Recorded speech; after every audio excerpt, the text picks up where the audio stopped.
Sanjeev sir नमस्ते।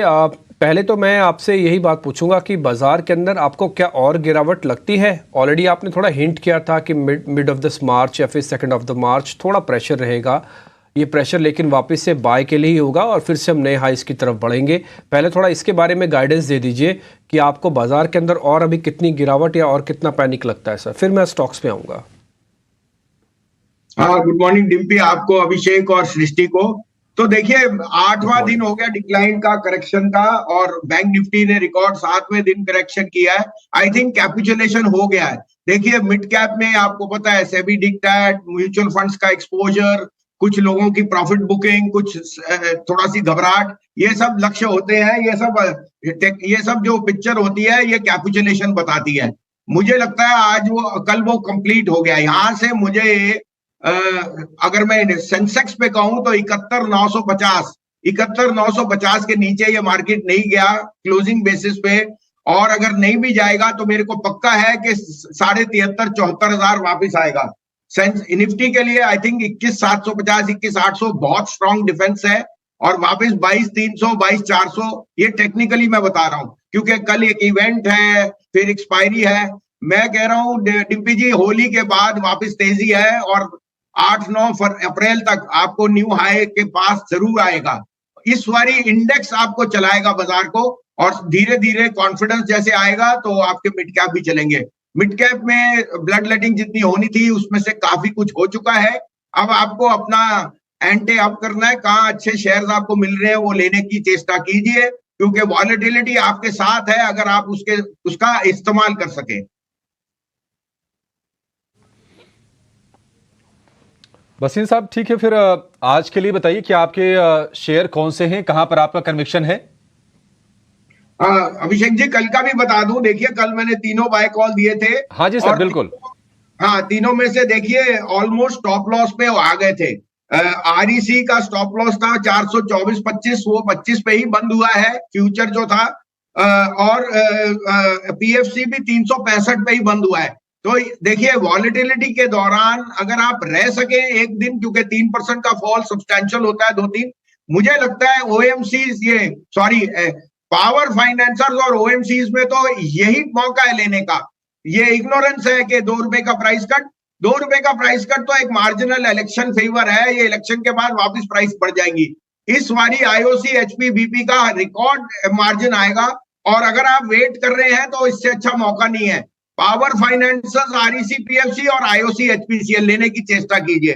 मैं फिर कह रहा हूं, जो स्टॉप लॉस है वो 425 क्लोजिंग बेसिस पे है और 365 पीएफसी का क्लोजिंग बेसिस पे है।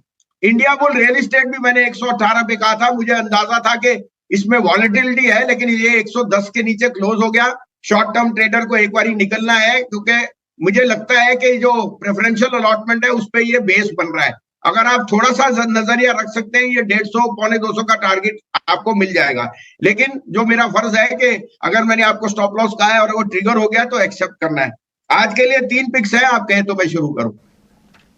जी जी बिल्कुल भसीन जी, बहुत बहुत शुक्रिया कल का अपडेट देने के लिए। और आज के कौन से स्टॉक्स फोकस में रहेंगे बताइए प्लीज। सृष्टि, आज सारे लार्ज कैप बेटर हैं। विप्रो टॉप पिक है। देखिए, विप्रो में बहुत बुलिश हूं और कम से मैं 340, 380, 440। Wipro is going to be the outperforming IT stock. 494, 95 में लीजिए। स्टॉप लॉस ₹10 नीचे रखिए, 483, 484 का। लेकिन 525 पहला टारगेट है, और ये 540 का जो प्रीवियस हाई है वहां स्विंग हाई पे जरूर जाएगा। थोड़ा सा धैर्य रखिए। Wipro is a quality stock in the index to hold. दूसरा क्वालिटी स्टॉक है Kotak bank. Kotak has made a big bottom. ये 1700 का आप स्टॉप लॉस, मेरे हिसाब से तो 1700 का भाव ही नहीं आएगा, लेकिन 1700 का स्टॉप लॉस आप रखिए। 1705 अगर आपको थोड़ा सा कॉन्जर्वेटिव होइए। 1825, 1850 का टारगेट है, और ये एक आउट परफॉर्मर होएगा बैंक निफ्टी में। और तीसरा है इंडियन ऑयल कॉर्पोरेशन। 154 में इससे अच्छी मौका नहीं है। 190 के बाद 154, 155 ये अक्यूमुलेशन वाले पॉइंट्स है। 175 का टारगेट है, 148 का स्टॉप लॉस।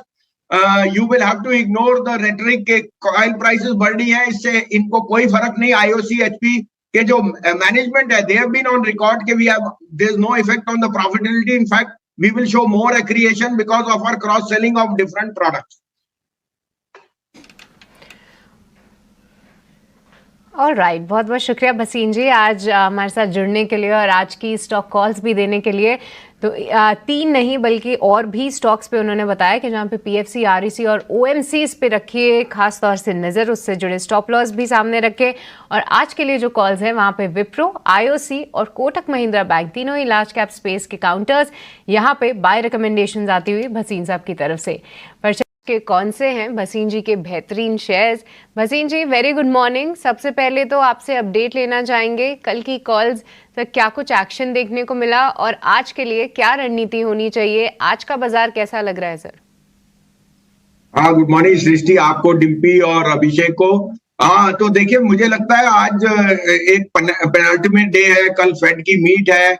एक्सपेक्टेशन जरूर ये है कि 2 या 3 रेट कट अब अनिवार्य है, लेकिन डेटा थोड़ा सा उतार चढ़ाव देता है। तो हायर बॉन्ड यील्ड और डॉलर के वजह से थोड़ा सा वहां अटकली है। हाउएवर, जैसे आपने देखा, आई थिंक एप्पल ने बहुत स्ट्रॉन्ग सपोर्ट दिया है, अल्फाबेट के नंबर्स अच्छे एक्सपेक्टेड है और हमें यहाँ भी लगता है कि क्वार्टरली नंबर्स अच्छे होंगे। तो मुझे लगता है मिड कैप पे अभी भी थोड़ा सा प्रेशर बने रह सकता है, क्योंकि ये सभी का दिखता है थोड़ा म्यूचुअल फंड का स्ट्रेस। बट लार्ज कैप्स में मुझे बहुत पसंदीदा स्टॉक्स दिख रहे हैं। और आपको मैं कई दिन से कह रहा था मेटल्स लीड करेंगे, और मेटल्स बहुत आउट परफॉर्म किए कल भी। मैं मेटल्स पे बहुत बुलिश हूँ, और स्पेशलिटी केमिकल, और अभी भी मैं कहता हूँ कि ये दोनों सेक्टर्स जो हैं आउट परफॉर्म करेंगे। जिंदल स्टील, जेएसडब्ल्यू, टाटा स्टील, सेल, नैल्को, वेदांता, ये सब आउट परफॉर्मर्स हैं, तो इनका बास्केट लेना चाहिए। दूसरा, सृष्टि जी, मुझे लगता है कि पावर लेंडर्स बहुत स्ट्रॉन्ग स्पेस पे हैं, given that receivables from state electricity board is the highest in the history of the country. Solar, wind और रिन्यूएबल्स में जिस तरह से मोदी जी ने 1 लाख करोड़ का और बजट दिया है, वो सब आरईसी पीएफसी करेंगे। तो सिलेक्टिवली आपको ये डिक्लाइन में अच्छे शेयरों में घुसना चाहिए। और मुझे लगता है मार्केट इस कंसोलिडेशन के बाद, होली के बाद, एक बहुत अच्छी रैली आएगी, जिसमें ये 22,500 का टारगेट एक इंडेक्स पे जरूर आएगा, क्योंकि इंडेक्स में कंसोलिडेशन काफी टाइम से हुई है, अंडर परफॉर्मेंस अब खत्म हो गया। मुझे यहां से लगता है कि आउट परफॉर्मेंस आ सकता है। अपडेट दे दूं, कल मैंने दोनों आपको इंश्योरेंस स्टॉक्स दिए थे, मैं अभी भी कायम हूं। आईसीआईसीआई प्रू, एचडीएफसी लाइफ, इंश्योरेंस के जो प्राइवेट प्लेयर्स हैं, वो बहुत स्ट्रॉन्ग पोजिशन में है। और उनका फोकस अब not only on insurance new product, deposit पे भी बड़ा स्ट्रॉन्ग है, क्योंकि आप देख रहे हैं liability franchise is giving better, और इनके यहाँ यील्ड्स में मार्जिन बहुत स्ट्रॉन्ग होते हैं। तीसरा मैंने बाटा कहा था, वो मैं अभी भी कंफर्म हूं कि consumption stocks are going to lead the way. Godrej consumer मेरा एक टॉप पिक होता था, वो न्यू हाई पे गया है, और मुझे लग रहा है Bata will do extremely well in the coming quarter. आज के लिए 3 पिक्स हैं, आप कहे तो मैं शुरू करूं। बिल्कुल बिल्कुल भसीन साहब, शुरू कीजिए, इंतजार ही कर रहे हैं हम लोग। हाँ, तो देखिए, मैं आरईसी पीएफसी दोनों पे बाय दे रहा हूं आज। रिसेंट रैली के बाद इनमें करेक्शन आया है in line with the mid caps, लेकिन अंडरलाइन में जहां तक हमारी बातचीत हुई है मैनेजमेंट से, वो कह रहे हैं इस क्वार्टर में बेस्ट एवर रिजल्ट्स आएंगे। हाईएस्ट निम आएगी, highest net interest income, net interest margin, और जो स्टेट इलेक्ट्रिसिटी बोर्ड से उनकी प्रोसीड्स है, वो बेस्ट एवर है। तो आरईसी 435 में लीजिए, 425 का स्टॉप लॉस, 475 का टारगेट, और पीएफसी 373 में लीजिए, 365 का स्टॉप लॉस, 400 का टारगेट। थोड़ा सा 1-8 रुपए आप और वॉलेटिलिटी के लिए दे सकते हैं, लेकिन ये लेने वाले लेवल्स हैं। यहाँ पे आपको थोड़ा सा बॉटमिंग आउट दिखेगी। मुझे लगता है इनमें वापस 5-7% आपको रैली जल्दी दिख सकती है। तीसरा मेरा फेवरेट है, जो मैं पहले भी कह चुका हूं, इंडिया बुल रियल एस्टेट। इसने 95-98 डबल टॉप बॉटम टेस्ट किया है, और जहां से रिबाउंड 120 का बहुत स्ट्रांग है। 125 के ऊपर ही ये गोली की तरह चलेगा, 150 तक हाथ नहीं आएगा। आपको ये भी बता दूं, 24 तारीख को एनसीएलटी होपफुली इसके मर्जर को क्लियर कर देगी, जिसमें एम्बेसी का स्टेक बढ़ जाएगा। एम्बेसी, ब्लैकस्टोन और जो 2-3 बड़े प्लेयर्स हैं।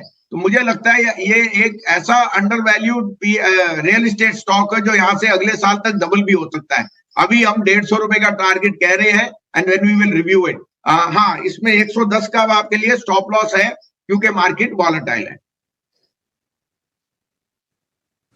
ठीक है, ये 3 शेयर आरईसी पीएफसी जोड़े में, इसको भी आपको खरीदना है दोनों को। 475 आरईसी का टारगेट, 400 पीएफसी का टारगेट, और इंडिया बुल्स रियल एस्टेट इसके लिए टारगेट होगा 145 रुपए का। 3 ये दमदार शेयर भसीन साहब की तरफ से। वसीम साहब, बहुत शुक्रिया आज आपका समय देने के लिए और बाजार पर अपना एक व्यू शेयर करने के लिए और ये बेहतरीन शेयर भी हमारे दर्शकों को बताने के लिए।